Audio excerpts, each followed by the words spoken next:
Nagulat na lamang si Ina dahil tumawag bigla itong si Lola Aurea kung saan umiiyak at takot na takot. Hindi niya alam at kanyang gagawin. Nababalisa siya sapagkat naroon na nga siya sa sitwasyon kung saan malala na ang kanyang sakit. Kung kaya't nagmamadali si Ina na umuwi ng bahay upang tingnan ang matanda.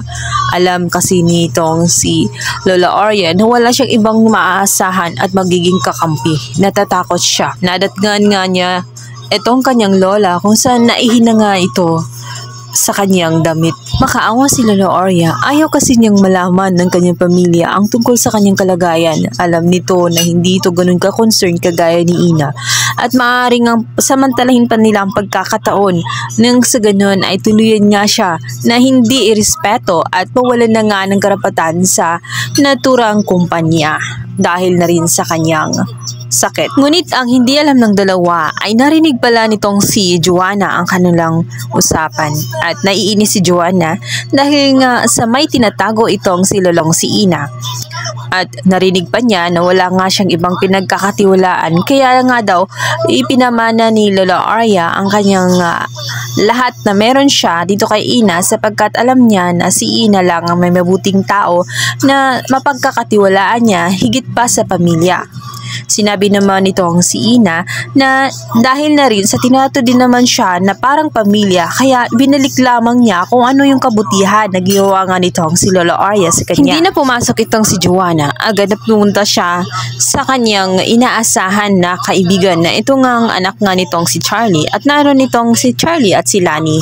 Nakikinig ito. Ngunit sinabihan siya na sana raw ay pumunta na lang siya doon sa loob upang kumprontahin ang mga ito kung ano ang kanilang tinatago. Ngunit ang sinabi namang si Lani na tama lamang ang kanyang desisyon. Hayaan na lang nila na mag-imbestiga ang kanyang Tito Charlie. Sila na umano ang bahala nang sa ganun matuklasan nila ang totoo. Ang hindi alam nitong si Joanna ay ang mga ito ang kanilang kalaban at minamanipula sila ng mag-asawang si Charlie at itong si Lani dahil na rin sa sariling interes sa naturang kumpanya. Nag-imbistaga nga ang mag-asawa. Sinundan nila ang matanda nang makita na may lakad ito. At nakita nga nila na pumunta ito sa ospital.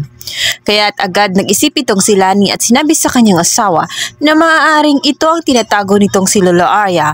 Mayroon siyang malubhang sakit at ayaw nito na malaman ng lahat dahil alam niya na ikakasira ito ng kanyang reputasyon at ng kumpanya at maaaring mapaltalsik nga siya doon.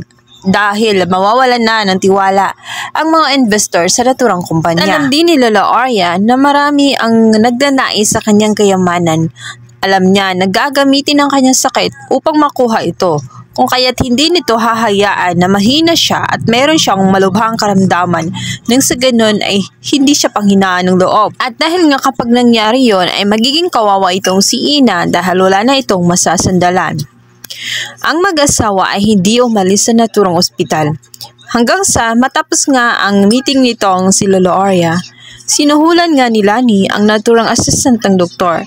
Malaking pera ang pinakita dito, kung kaya't kahit confidential ay nakuha nila ang naturang dokumento kung saan na ilarawan at nalaman nila ang tunay na kalagayan ng matanda.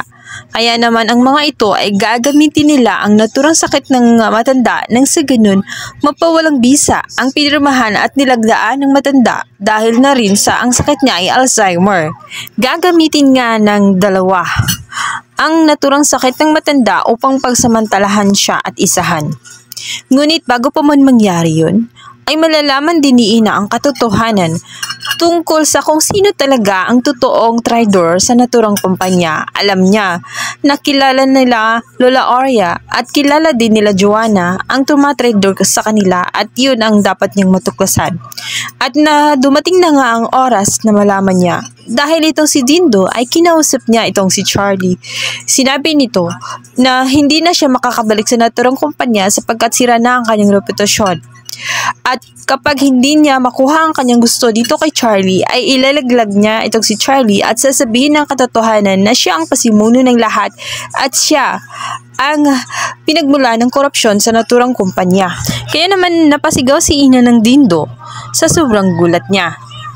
Kaya pala, ganun na lamang kung tumutol itong si Charlie sa kanyang gagawin na pag-iimbestiga ay dahil pala ay siya ang gumawa ng naturang anomalya sa kumpanya.